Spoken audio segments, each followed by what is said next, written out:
Leaf car එකේ battery ප්‍රශ්නයට life time විසඳුමකට පහත ඩිස්ක්‍රිප්ෂන් සුබ මධ්‍යහනයක් වේවා ඔබ සියලු දෙනාටම විවිධ අමාත්‍යාංශ මගින් කරන කටයුතු වල ප්‍රගතිය පිළිබඳ දැනුම් දීමේ සාකච්ඡා සඳහා කර්මාන්ත අමාත්‍යාංශය තෝරගෙන තිබෙනවා.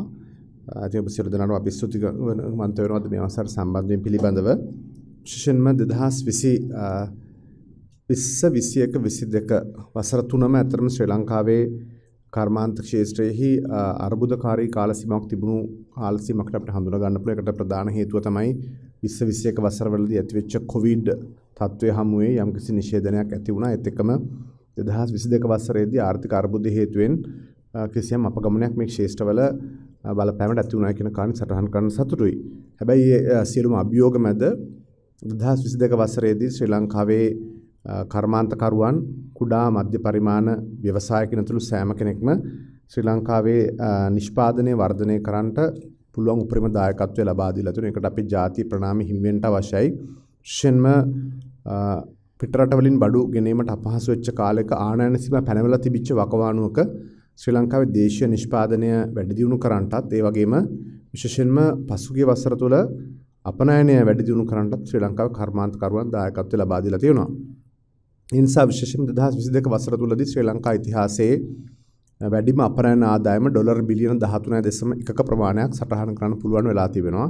ඉතින් මේ කටයුත්ත සිදු වුණේ අතරම ශ්‍රී ලංකාවේ විදුලිය නැති කාල සීමාවක, ගෑස් නැති කාල සීමාවක සහ ඉන්ධන අඩු කාල සීමාවක වගේම විශේෂයෙන්ම ඊට අමතරව අමුද්‍රව්‍ය හිග කාලයක මේ කටයුතු සිදු වුණේ කොහොමද කියලා පසුබිම ප්‍රකාශ කිරීමත් වැදගත්. අතරම රටෙහි විදුලිය කප්පාදුවක් තිබුණත් රජය හැටියට සෑම විටම අපි කර්මාන්ත පුර සහ අනෙකුත් කර්මාන්තන අවශ්‍ය විදුලිය අඛණ්ඩව සැපීම කරා ඒ කාලය තුලදීත්. ඒ වගේම ඉන්ධන ඇතුළු දේ ලබා දීම වලදී ශ්‍රී ලංකාවේ සියලුම කර්මාන්ත ශාලාවලට අවශ්‍ය ප්‍රමුඛත්වය ලබා දීලත් කටයුතු කරා. සහ අමුද්‍රව්‍ය පැත්තෙන් විශේෂ ණය යෝජනා ක්‍රමයට යටතේ විශේෂයෙන් ඉන්දියානු ණය යෝජනා ක්‍රමය ඇතුළු ණය යෝජනා ක්‍රම හරහා මේ රටට අවශ්‍ය අමුද්‍රව්‍ය ලබා දෙන්නත් අපි කටයුතු කළ ප්‍රමුඛතාවය ලබා දුන්නා. ඒ නිසා තමයි ඉතාම අපහසු කාල සීමාවකවත් ගිය අවුරුද්දේදී ශ්‍රී ලංකාවේ අපනයන ආදායම ඉහළ මාගයකට ගෙනෙන්න ශ්‍රී ලංකාවේ කර්මාන්තකරුවන්ට ශක්තිය ධෛර්යය සහ වාසනාව ලැබුණේ. එහිදී අපි කර්මාන්ත අමාත්‍ය ශරීරයට හඳුනාගත්තු ප්‍රධාන කටයුතු කිහිපයක් තිබුණා. මේ ප්‍රධාන කටයුතු තුනක් තිබෙන අතරම හඳුනාගෙන තිබෙන. ඒ ශ්‍රී ලංකාවේ කර්මාන්ත අංශය අපි බලාපොරොත්තු වෙන තරම් දියුණු වෙලා නැත්තේ පසුගිය දශක කිහිපය තුල කියන කාරණය. එහිදී අපිට පේන ප්‍රධාන කාරණයක් තමයි ශ්‍රී ලංකාවේ කර්මාන්ත සඳහා වැයවන වෙන වෙන භූමි ප්‍රමාණය ඉතාම අඩු භූමි ප්‍රමාණයක්. ඒක වර්තමානයේ වෙන විට සමස්ත ඉඩම් ප්‍රමාණයෙන් 0.4ක ප්‍රමාණයක් තමයි ලංකාවේ කර්මාන්ත සඳහා වෙන්වලා තියෙන්නේ. කර්මාන්ත මධ්‍ය පරිමාණ සුළු පරිමාණ සියල්ල එකතුව. ඉතින් අපේ උත්සාහය තමයි අනාගතයේදී ශ්‍රී ලංකාවේ සමස්ත භූමිயின் අඩු ගන්න 1%ක්වත් කර්මාන්ත වෙනුවෙන් කර්මාන්ත ජනපද වෙනුවෙන් ලබා දීම කියන කාරණේ ඉතාම පැහැදිලි කාරණයක්. ඒ වෙනුවෙන් අපි වැඩසටහන් කීපයක් ආරම්භ කළා තිබෙනවා. ඉතින් පසුගිය මාස කිහිපෙ තිස්සේ අපිට පුළුවන්කම ලැබුණා ශ්‍රී ලංකාවේ කර්මාන්ත පුර 3ක් අලුතෙන් ආරම්භ කරන්න. කළුතර දිස්ත්‍රික්කයේ මිල්ලනිය කර්මාන්තපුරය, ඒ වගේම ගාල්ල දිස්ත්‍රික්කයේ ඇල්පිටිය කර්මාන්තපුරය සහ මහනුවර දිස්ත්‍රික්කයේ පොත්තපිටිය කියන කර්මාන්තපුර දෙක අපි ආරම්භ කළා තිබෙනවා. මේ කර්මාන්තපුරවල විවසායකත්ව දියුණු කරන්නට අවශ්‍ය ඉඩ පහසුකම් වැඩිපුර සැලසීලා තිබෙනවා. ඒ වගේම දෙවෙනි කාරණය තමයි මේ හා සම්බන්ධ මූල්‍යණය පිළිබඳව කාරණය. ඉතින් ශ්‍රී ලංකාවේ විශාල අඩුපාඩුවක් පවතුන ඓතිහාසිකව මේ කර්මාන්තකරණයට සහ ව්‍යවසායකත්ව දියුණු කරන්නට අවශ්‍ය සංවර්ධන බැංකු සහ එවැනි මූල්‍ය ආයතනවල හිගකමක් තිබෙනවා. ඒ හිගකමට ප්‍රධාන කාරණේම මේ රට රාජ්‍ය බැංකු සහ පෞද්ගලික බැංකු ව්‍යවසායකත්වය සහ කර්මාන්ත දියුණු කරන්න ණය දෙනවා වගේ තමයි. හැබැයි ඒ වගේ සමහරක් වෙලාවට විශේෂයෙන්ම කොරෝනා හෝ ආර්ථික අර්බුදයක් හමුවේ ඇතිවන අපහසුතාවයන් අවශෝෂණය කර ගැනීමට ඒ වෙනුවෙන්ම කැපවෙච්ච බැංකුවක් නොමැතිවීම මම හිතනවා අපි දැකපු අඩුපාඩුවක්. ඒක අපි ඉදිරියට විසඳන්නට අවශ්‍යයි. හැබැයි පසුගිය කාල සීමාව පුරා විශේෂයෙන්ම අපි විවිධ ණය යෝජනා ක්‍රම බැංකු මගනුත් ලබා දීලා තිනවා. විශේෂයෙන්ම කර්මාන්ත අමාත්‍යාංශය හරහා ලබා දෙන ණය යෝජනා ක්‍රමයකුත් තිබෙනවා අඩුපොලිය වෙනුවෙන්. ඊට අමතරව අපි මෑතදී නැවත අලුත් ණය යෝජනා ක්‍රමයක් ආරම්භ කළා තිබෙනවා කාර්මික සංවර්ධන මණ්ඩලය හරහා. ඊටම ඒකේ මේ කාර්මික සංවර්ධන මණ්ඩලය හරහා අපි සහන ණයට ණය ලබා දීමේ ණය යෝජනා ක්‍රමයක් පසුගිය දිනවල ආරම්භ කරා. අපි හිතනවා මෙවැනි මූල්‍යණයන් ඉදිරි කාලය තුලදී තවත් ශක්තිමත්ව ලැබේ. විශේෂයෙන්ම ලෝක බැංකුවත් අන්තර්ජාතික මූල්‍ය අරමුදල සහ ඉන්ටර්නැෂනල් ෆයිනෑන්සිං කෝපරේෂන් කියන ආයතන ඉදිරියේදී ශ්‍රී ලංකාවේ මධ්‍ය පරිමාණ සුළු පරිමාණ සහ අනිකුත් කර්මාන්තකරුවන්ටත් ව්‍යවසායකින්ටත් සහන ණය යෝජනා ක්‍රමයක් ලබා දෙන්නට යෝජනා කරලා තිබෙනවා. ඒ හරහා අපි තුන මේ මූල්‍යණය පිළිබඳව ගැටලුව අඩු කරගන්න පුළුවන් වෙයි කියලා. සානිකුත් ශ්‍රී ලංකාවේ කර්මාන්ත සහ ව්‍යවසායකින් මුල් දෙන අනිත් ප්‍රධාන ගැටලුව තමයි බලපත්‍ර සහ ලයිසන්ස් ලබා ගැනීම පිළිබඳ විශාල සංකීර්ණතාවයක් තිබෙනවා. ඒ නිසා තමයි ශ්‍රී ලංකාව ඇත්තටම doing business index කියන ලෝක පිළිගත් ප්‍රමිතිගතකරණය යටතේ යම්කිසි මැද මට්ටමක තියෙන 89 වෙනි ස්ථානය අතර තිබෙන්නේ. ශ්‍රී ලංකාව විශාල ලෙස ව්‍යාපාර කරන්නටත් කර්මාන්ත කරන්නටත් මේ බලපත්‍ර ලබා ගැනීම විශාල ගැටලුවකට මුහුණ දෙනවා. ඔබතුමාලා දන්නවා ගොඩක් අය ව්‍යවසායකත්වයක් කර්මාන්තයක් ආරම්භ කරන්න ගියොත් ප්‍රාදේශ සභාවට පළාත් සභාවට නාගරික සංවර්ධන අධිකාරියට වෙරළ සංරක්ෂණ දෙපාර්තමේන්තුව වන සංරක්ෂණ ඇතුළු පරිසර ඇතුළු සෑහෙන ගණනකින් අවසර ගන්න අවශ්‍ය. ඇත්තටම ව්‍යවසායකත්වයක් ආරම්භ කරන බලාපොරොත්තු වෙන කෙනෙකුට ගැටලු ගණනාවකට මුහුණ දෙන්න වෙනවා මේ බලපත්‍ර ලබා ගැනීම ක්‍රියාවලිය. ඉතින් අපි උත්සාහ කරනවා මේක සරල කරන්න. මේ පළවෙනි පියවර හැටියට ඇත්තටම ව්‍යාපාර කිරීමේ පහසුව වෙනුවෙන් මේ බලපත්‍ර එක ස්ථානයකින් ප්‍රාදේශීයව ලබා ගන්න එක්ක ප්‍රාදේශීය ලේකම් කාර්යාලය හෝ ප්‍රාදේශීය සභාව කියන පළාත් පාලන ආයතන මගින් ලබාගෙන මේ බලපත්‍ර සහ අදාළ කටයුතු සරල කිරීමේ ක්‍රමවේදයක් අපි ආරම්භ කළ තුන දැනටවත් මෙහි සාකච්ඡාවට කිහිපයක් පැවැත්විලා ඒ ක්‍රමයට අනුගත වෙලා අපි කටයුතු කරන්නත් බලාපොරොත්තු වෙනවා. ඉතින් ඒත් එක්කම අපි විශේෂයෙන්ම ප්‍රතිපත්තිමේ පැත්තෙන් පහුගිය වසරේ අපි ඉදිරිපත් කරලා තිබෙනවා ශ්‍රී ලංකාවේ ජාතික කර්මාන්ත ප්‍රතිපත්තිය. අපි අමාත්‍යාංශයෙන් වැඩ කටයුතු අවසන් කළා. දැන් මුදල් අමාත්‍යාංශය ලබා දීලා තිබෙනවා. ඒක අපි හිතනවා ඉදිරියේදී එළි දක්වන්න අපිට හැකියාව ලැබෙයි. මුදල් අමාත්‍යාංශය ශ්‍රී ලංකාවේ ජාතික ආර්ථික වර්ධනයට මේ කර්මාන්ත ප්‍රතිපත්තිය හවුල් කරගෙන සම්බන්ධ කරගෙන ඉදිරිපත් කිරීම වෙනුවෙන් අවශ්‍ය අනිකුත් යෝජනා සහ අනුමැතින් ලබා දෙන්නට මේ දිනවල කටයුතු කරගෙන යනවා. ඉතින් අපි හිතනවා ඉදිරියේදී ශ්‍රී ලංකාවේ ජාතික කර්මාන්ත ප්‍රතිපත්තිය එළි දක්වන්න පුළුවන් වෙයි. ඉදී බැඳුණු අපිට පෙනෙන ප්‍රධානතම කාරණයක් තමයි ඇත්තරම ශ්‍රී ලංකාවේ කර්මාන්තකරුවන් නිෂ්පාදකයන් අපහසුතාවයටපත් වෙන එකක් තමයි අපේ රට විවෘත ආර්ථික ක්‍රමයන් යටතේ විශාල ලෙස මේ රටට බඩු ආනයනය කරනවා සහ අපේ බඩු සමහරක් වෙලාවට අපේ නිමි භාණ්ඩ ඒ නිසා විශාල වෙළඳපොළක් ඇති රටවලින් එනකොට අපේ භාණ්ඩ තරඟකාරී නොවන මට්ටමක් තිබෙනවා. ඒකට බලපන් ප්‍රධාන ගැටලුවක් රට තුලත් තිබෙන ගැටලුව තමයි සමහරක් වෙලාවට නිමි භාණ්ඩය රටට ගෙන්නුවට බදු රහිතව සමහරක් වෙලාවට අමුද්‍රව්‍ය වලට බදු අය කරන තත්ත්වයක් තිබුණා. ඉතින් අපි පහුගිය මාස කිහිප තිස්සේ එවැනි හඳුනාගත් අමුද්‍රව්‍ය වෙනුවෙන් මේ රටේ බදු අය කිරීම නවත්වන්නට අවශ්‍ය මැදිහත් වීම ලබා දීලා තිබෙනවා. ඒ නිසා ගොඩක් අමුද්‍රව්‍ය මේ රටට දැන් බදු වලින් තොරව අරගෙන ආවොත් අපිට පුළුවන් මෙහි හදන නිමි භාණ්ඩ අනෙකුත් රටවල හදන නිමි භාණ්ඩ වල තත්ත්වයට පරිවර්තනය කරගෙන තරඟකාරීව ඒ අනෙකුත් භාණ්ඩ සමග තරඟකාරී වෙළඳපොළේ මුහුණ දෙන්න පුළුවන් පරිසරයක් සකස් කිරීමට අපි අවශ්‍ය විධිවිධාන සකස් කරගෙන යනවා. ඒ වෙනුවෙන් ඇත්තටම ශ්‍රී ලංකාවේ කර්මාන්තකරුවන් දිරිමත් කිරීමේ ආරම්භුණෙන් අපි පසුගිය මාස කිහිපය තිස්සේ ශ්‍රී ලංකාවේ විවිධ ප්‍රදේශවල ජාතික කර්මාන්ත ප්‍රදර්ශන පැවැත්වුවා. බණ්ඩාරනායක සම්මන්ත්‍රණ ශාලාවේ ජූනි මාසයේ ආරම්භ වෙච්ච ඒ ප්‍රදර්ශනයට අතරම 750කට වඩා ශ්‍රී ලංකාවේ නිෂ්පාදකයන් වෙළඳ කුටි සමග සම්බන්ධ වුණා. ඒ දෙවන ප්‍රදර්ශනය අපි යාපනයේදී පැවැත්වුවා. ඉතා ඈත ඉතිහාසයේ යාපනයේ පැවතිච්ච විශාලතම ප්‍රදර්ශනයයි ඒ ප්‍රාදේශීයවත් විශාල නිෂ්පාදකයන් ප්‍රමාණයක් සම්බන්ධ වුණා. ඒ තුන්වෙනි ප්‍රදර්ශනය අපි මහනුවර පැවැත්වුවා මීට මාසයකට කලින්. දැන් හතරවෙනි ප්‍රදර්ශනය අපි ගාල්ලේදී පවත්වන්න කටයුතු කරලා තිබෙනවා. මේ බලාපොරොත්තු වෙන්නේ එකක් තමයි නිෂ්පාදකයන් උත්තේජනය කිරීම.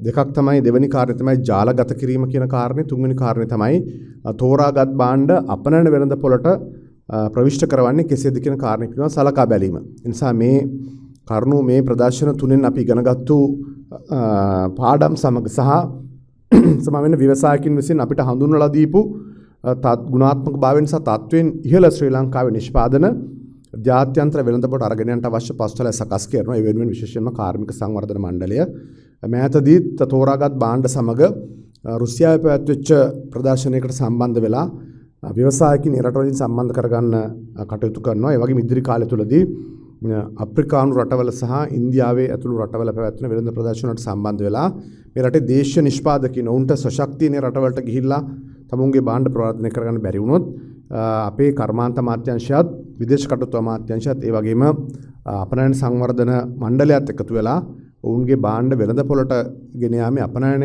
වෙළඳපොළට ගෙන යාම වැඩසටහන ක්‍රියාත්මක වෙනවා. ඒ නිසා අපි සටහන් කරන්න අවශ්‍ය ශ්‍රී ලංකාවේ ඊටම තෝරාගත්තු අංශ 20ක ව්‍යවසායකින් කර්මාන්ත අමාත්‍යාංශය සමග කටයුතු කරනවා. ඒ සෑම අංශයක්ම අඩු වැඩි වශයෙන් තමුන්ගේ හැකියාවන් ඔප්නංවාගෙන තිබෙනවා. අපි සටහන් කරන්න අවශ්‍ය නිසා පසුගිය කාලේ විශේෂයෙන්ම ගිය අවුරුද්ද තමයි ශ්‍රී ලංකාව ඉලෙක්ට්‍රොනික උපාංග අපනයනෙන් ඩොලර් මිලියන 483ක් උපයගෙන තිබෙන එක විශාල ඉදිරිපීමක්, එක විශාල ඉදිරි කටයුත්තක්. ඒ නිසා ලයිට් ඉන්ජිනියරින් ප්‍රොඩක්ට්ස් ඒ වගේම සුළු පරිමාණ මධ්‍යම ඉංජිනේරු නිෂ්පාදන සඳහා හොඳ වෙළඳපොළක් හදාගෙන තිබෙනවා. ඔවුන් ඉතාම හොඳින් මේ කටයුතු කරනවා. සම්භාණ්ඩ පිළිබඳව ශ්‍රී ලංකාවේ කාලයක් තිස්සේ ගොඩනැගිච්ච හොඳ වෙළඳපොළක් දේශීයවත් තිබෙනවා. ඔවුන් විදේශ වෙළඳපොළටත් ප්‍රවිෂ්ඨ වෙමින් තිබෙනවා. ඒ වගේම තමයි මණිකා ස්වර්ණාභරණ අංශනුත් අපි පහුගිය වසරේ ඩොලර් මිලියන 450කට ආසන්න මුදලක් උපයගෙන තිබුණා. ශ්‍රී ලංකාවේ මුද්‍රණ කර්මාන්තය සහ පැකේජිං හා සම්බන්ධ ප්‍රින්ටිං ඇන්ඩ් පැකේජිං ඉන්ඩස්ට්‍රි කියන එක ශ්‍රී ලංකාවේ ලෝක මට්ටමට ඇවිල්ලා තිබෙන කර්මාන්තයක්. උරුත් විශාල අපනයන ආදායමක් ලබාගෙන තිබෙනවා. ඒ වගේම අපි සටහන් කරන සතුරු ශ්‍රී ලංකාවේ ඖෂධ නිෂ්පාදන කර්මාන්තයත් ගොඩක් ඉදිරියට ඇවිල්ලා තිබෙනවා. ඔවුන් වර්තමානයේ වන විට ශ්‍රී ලංකාවේ දේශීය අවශ්‍යතාවයන් සිට 20ක පමණ ප්‍රමාණයක් වෙළඳපොළට සපයනවා. අපි හිතනවා ඉදිරි දශකයක කාලය තුළ ශ්‍රී ලංකාවේ ඖෂධ නිෂ්පාදකයන්ට පුළුවන් වෙයි දේශීය අවශ්‍යතාවයන් 75-84 ප්‍රමාණයක් සම්පූර්ණ කරන්න. ඒ නිසා කර්මාන්තංශයෙන් පසුගිය කාලය තුළදී ඇතිවෙච්ච යම් බාධා කිරීම විශේෂයෙන්ම ආනයන සීමා කිරීම හරහා ලංකාවේ කර්මාන්තකවරු ගොඩක් ඉදිරියට ඇවිල්ලා ඒ හිස්තැන පුරවලා තිබෙනවා. හැබැයි අනාගතවාදීව අපිට සෑම විටම ඒ තත්ත්වය පවත්වාගෙන යන්න අමාරු. ඒ නිසා අපිට අනිවාර්යෙන්ම විදේශ වෙළඳපොළට විවෘත වෙලා විදේශීය භාණ්ඩ සමග තරඟ කරන්න වෙනවා. එහිදී අපිට පුළුවන් විදියට දේශීය නිෂ්පාදකින්ට යම්කිසි ආරක්ෂණවාදී ප්‍රතිපත්තියක් ලබා දෙන්න. පිටරටින් ගෙනෙන දේශීය නිෂ්පාදනය කරන්න පුළුවන් කර්මාන්ත විශේෂයෙන් මට සඳහන් කරන්න අමතක වුණා. දේශීය නානකාමර උපාංග සනීපාරක්ෂක උපාංග කියන බාත්වයන් සෙරමික් කියන අංශය විශේෂයෙන්ම පහුගිය කාලේ ශ්‍රී ලංකා සමස්ත නිෂ්පාදනය රටේ නිෂ්පාදන කරලා ඉතාම ගුණාත්මක භාවයෙන් ඉහළ හොඳ භාණ්ඩ එවැනි කර්මාන්ත යම් පවණකට දේශීය වෙළඳපොළ තුල ආරක්ෂා කරගන්නත් අපනයන සඳහා වුණු යොමු කරන්නට අවශ්‍ය දිරිගැන්වීම කර්මාන්ත අමාත්‍යාංශය මගින් කරනවා කියන කාරණේ අපි සටහන් කරනවා. ඊට අමතරව මේ අමාත්‍යාංශයට තිබෙන ওই කාර්මික සංවර්ධන මණ්ඩලය ඇතුළු ආයතන වගේම ලංකා කණිජ වැලි සමාගමත් ඓතිහාසික ලාභයක් පහුගිය වසරේ ලැබුවා. විශේෂයෙන්ම සටහන් කරන්න අවශ්‍යයි. උන්ගේ අපනයන ආදායම පහුගිය වසරේ ඩොලර් මිලියන 34ක් දක්වා වැඩි වුණා. ඒකේ වැදගත්කම පසුගිය වසර ඊට පෙර වසර 10ම සැලකුවොත් ඒ වසර 10ටම වුන් එකතු කරගෙන තිබෙන්නේ ඩොලර් මිලියන 44ක්. වැගී අවුරුද්ද විතරක් අපි ඩොලර් මිලියන 34ක අපනයන ආදායමක් ලබලා තිබුණා. ඒ නිසා කණිජ වැලි ඇතුළු අනෙකුත් ද්‍රව්‍ය නිස්සාරණය කිරීම සහ අපනයන කිරීමේ අංශවලුත් අපි ප්‍රගතියක් අත් කරගෙන තිබෙනවා. බොහොම ස්තුතියි. ප්‍රශ්න කිරීමේ අවස්ථාව.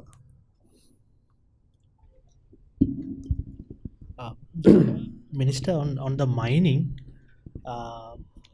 you change this 24-month or 30% of the raw material could be sold, exported without any value addition, right? No, there is a cabinet paper passed in relation to covering this subject. Yes, up to 24 months now they have to come with the $50 million investment to the country. So $50 million investment, that's the first, the underlying factor.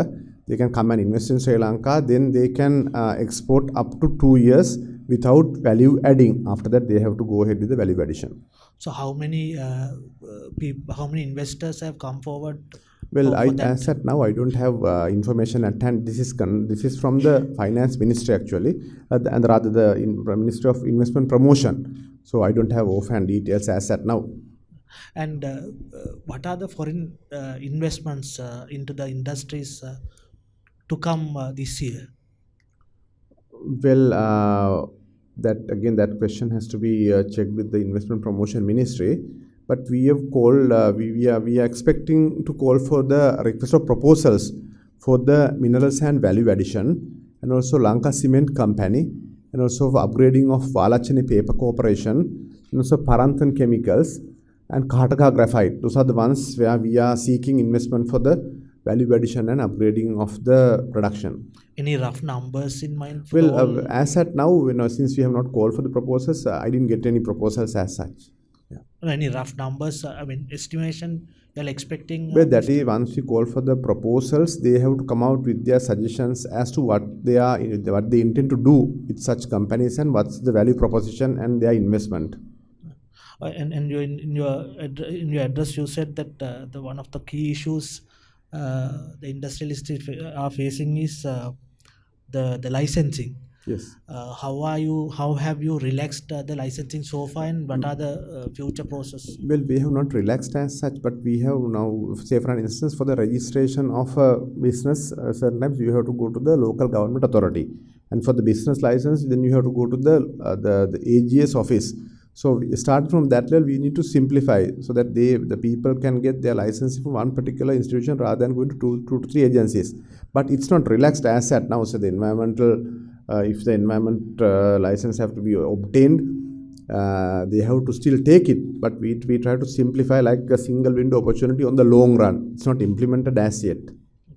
And on health sector, Minister, how are you It's going about to the industry we're talking about. but how are you going? I mean, in a simple way. I mean, you would have.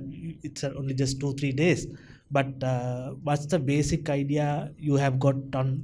While talking to the people, and what's your plan to clean up the mess up? The basic idea is we have to reiterate the fact that Sri Lankan health sector is something very strong, and World Health Organization always commend the fact that we are one of the countries where we provide highest quality health care at a low and affordable prices. That's the underlying fact about the Sri Lankan health system. But since of late we have been coming out with issues pertaining to the purchasing and supply of good quality medicines to the people of the country. So that's the primary concern of ours. We are addressing that issue. We want to ensure that we provide good quality medicinal products to the people of the country without any shortages. So it will take, we are trying to streamline the process of procurement and also the distribution to the country. But as you know, they had encountered issues because of the financial calamity, because governments didn't have sufficient funds at time to fund the purchasing of the medicine. So that's why they had to resort to other mechanisms like the credit lines. On such instances, what had happened was the regular suppliers, those who had the registered products for the country, they were not paid. So they have removed themselves from the supplying products to the Ministry of Health and the Medical Supplies Department. That's why at that time they had to resort to other mechanisms like going ahead purchasing drugs from the non-registered suppliers. Now we have stopped that one. Hopefully we should be able to provide the drugs continuously. I think these difficulties would be that much eased off from 2024 onwards. There is a decent budgetary allocation for next year. So from next year onwards we should be able to iron out these difficulties. දැන් ඇමතුමා පහුගිය කාලෙත් චෝදනාව ඉල්ලුනේ බාලතත්ත්ව ඖෂධ ලංකාවට ගේනවා කියලා. දැන් නව සෞඛ්‍ය අමාත්‍යවරයා විදිහට ඔබතුමාට සහතික වෙන්න පුළුවන්ද ලංකාවට බාලතත්ත්ව ඖෂධ ගේන්නේ නැහැ කියලා? අපේ උත්සාහය ඇත්තටම අකණ්ඩ සැපයුමක් ගුණාත්මකව ඉහළ ඖෂධ ලබා දීම පිළිබඳව ශ්‍රී ලංකාවේ වෛද්‍යවරුන් විසින් හඳුනාගත්තු ඖෂධ වර්ග 850ක් තිබෙනවා අත්‍යවශ්‍යයෙන්ම ලබා දිය යුතු. ඒ ඖෂධ 50 ලබා දීමේ ක්‍රමවේදය ඇත්තටම ඖෂධ නීතිගත සංස්ථාව මගින් සහ වෛද්‍ය සැපයුම් අංශය මගින් මේ ඖෂධ මිලදී ගැනීම කරනවා.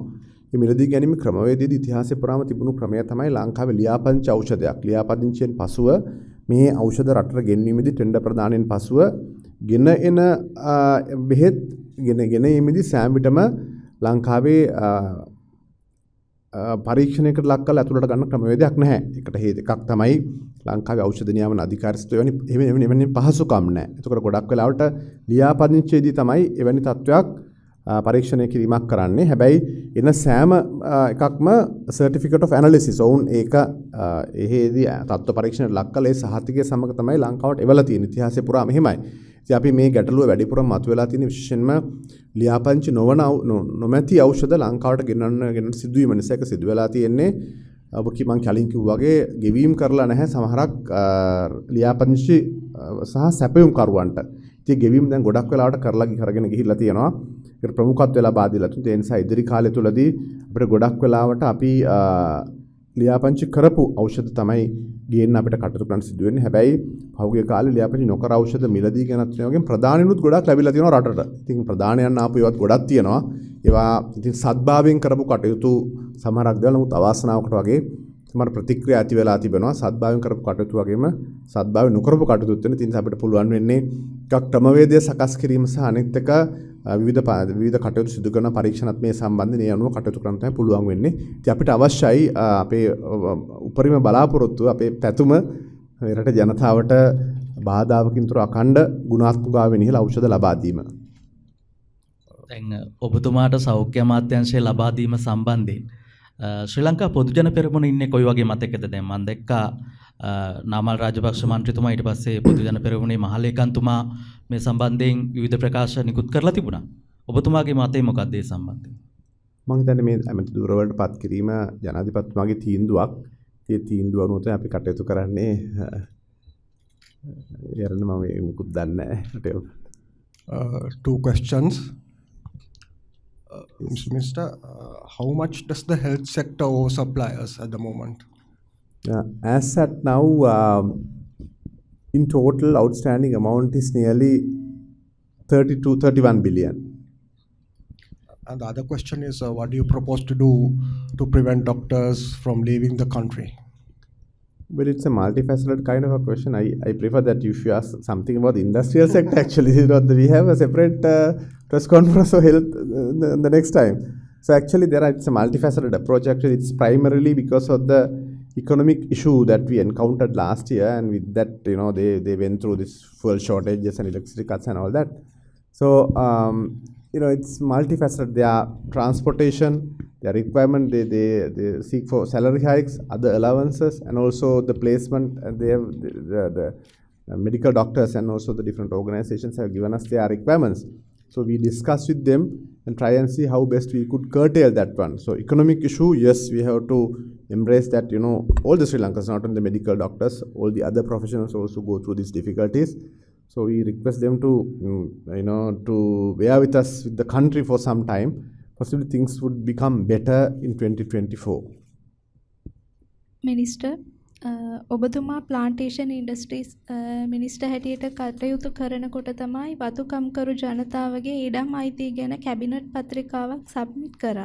දැන් ඒ මිනිස්ට්‍රි එක වෙනස් වෙලා තියෙන නිසා ඒකට මොකද්ද වෙන්නේ මිනිස්ටර්? නැත්නම් ඒක ආයේ ෆස්ට් ඉඳලා පටන් ගන්න ඕනේද? කොහොමද ඒකේ ප්‍රගතිය? වෙන්නේ නැහැ. ඉතින් ඒ කටයුතු ඉදිරියට කරනවා. ඇත්තටම පසුගිය කැබිනට් රැස්වීමේදී ගරු ජනාධිපතිතුමාගේ ප්‍රධානත්වයෙන් පැවති විශේෂ සාකච්ඡාවකුත් පැවැත්වුණා. ඇත්තටම ජීවන් තොණ්ඩමන් ඇමතුමාත් සම්බන්ධව අපි ඒක අපි ඉදිරිපත් කළ තියෙන සාමූහික කැබිනට් පත්‍රිකාවක් හැටියට මමත් ඉඩම් අමාත්‍ය හරින් ප්‍රනාන්දු මැතිතුමාත් ජීවන් තොණ්ඩමන් ඇමතුමාත් තුන්දෙනාම එකතු වෙලා ඉදිරිපත් කළ තියෙන එකේ අදහස් කරන්නේ ශ්‍රී ලංකාව ඉඩම් නොමැති වතුකම්කරු ජනතාව ලංකාවට වසර 200ක් ගත වෙනවා. ඒ වෙනුවෙන් අපි විශේෂයෙන්ම ඉඩම් හිමිකාරීත්ව නොමැති වතුකම්කරු ජනතාවට අඩු ගානේ පර්චේස් 10ක ඉඩම් කොටසක් ලබා දිය යුතු කියන යෝජනාව ඉදිරිපත් කරලා තිබෙන්නේ. ඒක ප්‍රතිපත්ති වශයෙන් රජය පිළි අරගෙන අතුනේ ඒ සහය හා සම්බන්ධ කටයුතු ඉදිරියට සිදු කරනවා. වෙනස්ඩේ තිබුණ කැබිනට් සබ් කමිටි මීටින් එකේ මේ ගැන සාකච්ඡා කළා. ඒ සම්බන්ධයෙන් තමයි කතා කරේ. සබ් කමිටි එකේදී. yes. ඇමතුමා මේ දැන් පහුගිය දවසක සිද්ධ කරපු විදුලි ගාස්තු සංශෝධනයත් එක්ක කර්මාන්තකරුවන්ට යම් බලපෑමක් වෙලා තියෙනවා කියලා කර්මාන්තකරුවන් කියනවා. එතකොට එයාලා සම්බන්ධයෙන් රටට යම් ආර්ථිකයට දායකත්වයක් ලබා දෙන කර්මාන්තකරුවන් වෙනුවෙන් විදුලි ගාස්තුව සම්බන්ධයෙන් යම් සහනයක් සැලසන්න හරි මොන හරි වැඩපිළිවෙලක් තියෙනවද? ඇත්තටම කර්මාන්තකරුවන්ට ඉතිහාසයේ පුරාම ලබා දීලා තියෙන ජනන වියදමට වඩා අඩුවෙන් තමයි මේ විදුලිය සැපෙන්නේ. අදටත් එහෙමයි. මට මතක විදිහට 40 රුපියල් එකකින් 41ක් වෙනකොට උන්ට දුන්නේ 26කට. දැන් අලුත් වැඩිවීමත් එක්ක මට නිශ්චිත ගාණ ප්‍රකාශ කරන්න බෑ. හැබැයි ජනන වියදමට වඩා අඩුවෙන් තමයි කර්මාන්තකරුවන්ට ලබා දෙන්නේ. ඒකත් ප්‍රමාණවත් නැහැ. ඇත්තටම ශ්‍රී ලංකාව ඉතිහාසයේ පුරාම විදුලිය, ජලය, ගෑස් සහ ඉන්ධන ලබා දීලා තිබෙන්නේ සහනාධාරම. සහනාධාර කියලා කියන්නේ අර වියදමට සරලන මුදලක් නෙවෙයි අය කරලා තියෙන්නේ. ඒ නිසා තමයි ඇත්තටම ආර්ථික අර්බුදයෙන් පස්සේ ජනන වියදමට සරලන වියදමක් පාරිභෝගිකයන් අය කරනකොට උන්ට දරා ගන්න බැරි මට්ටමකට හදිසියේ පරිවර්තනය වුණා. ඉතින් ඒක මේ අන්තර්ජාතික මූල්‍ය අරමුදල අඛණ්ඩව කියන කාරණයක් තමයි cost reflective prices කියන එක. ඒ කියන්නේ ඔබට යන වියදම ඔබ පාරිභෝගිකයන් අය කරගත යුතුයි. ඒක රජයට දරන්න බෑ සහනාධාරයක් හැටියට කියලා. ඉතින් ඉතිහාසෙ පුරාම අපි කරලා තියෙන්නේ විදුලියත්, ජලයත්, ගෑස් වගේ දේවලුත් ඔබට මතකයි. ඉතින් නියම මිලට ගෙනෙන්න සිදු වුණා. ඉන්ධනත් එහෙමයි. ඉතින් ඒවා සාමාන්‍ය මිලට අරගෙන පැමිණීම හරහා හදිසිය ඇතිවෙච්ච තත්වයකුත් එක්ක කර්මාන්තකරුවන්ට අනිවාර්යයෙන්ම අනියත බලපෑමක් ඇති වුණා. හැබැයි දැන් යම් යම් සහන ක්‍රියාමාර්ග ගන්නවා. විශේෂයෙන්ම ඔබ දන්නවා ඇති ළඟදී ගිය සතියේ ගරු විදුලි බල ඇමතුමා ප්‍රකාශ කළා සූර්ය පැනල මත ජනනය කරන විදුලිය කර්මාන්ත ශාලාවල ගොඩක් තැන්වල තියෙනවා. ඒවා මෙතෙක්කල් ඔවුන්ට කලින් දුන්නේ කලින් ස්ථාවර කරලා 1.22 රුපියල් 22ක් ලබා දුන්නේ. දැන් ඔවුන්ට ඔවුන්ගේ විදුලිය ඔවුන්ටම භාවිතා කරන්න එකක ගාන අවශ්‍ය අනුමැතිය කර්මාන්ත විදුලි බල ඇමතුමා ලබා දීලා තියෙනවා. ඒක කර්මාන්තකරුවන්ට සහනයක්.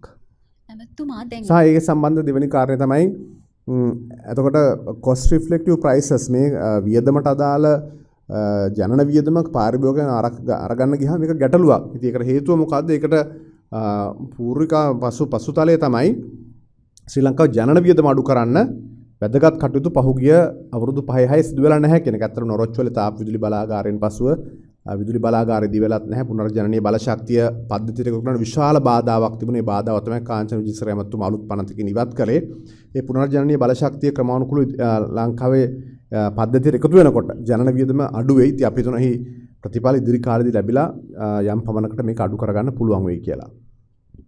ඇමතුමා මේ සෞඛ්‍ය ක්ෂේත්‍රයේ දැන් පහුගිය කාල සීමාව තුළදී වැඩි කතාබහකට ලක් වුණානේ. එතකොට ඇතැම් ප්‍රාදේශීය රෝහල්වල අත්‍යවශ්‍ය වෛද්‍ය උපකරණ පවා නැති තත්ත්වයන් සහ පරීක්ෂණ අත්හිටුවන්න සිද්ධ වෙච්ච තත්ත්වයන් වාර්තා වුණා.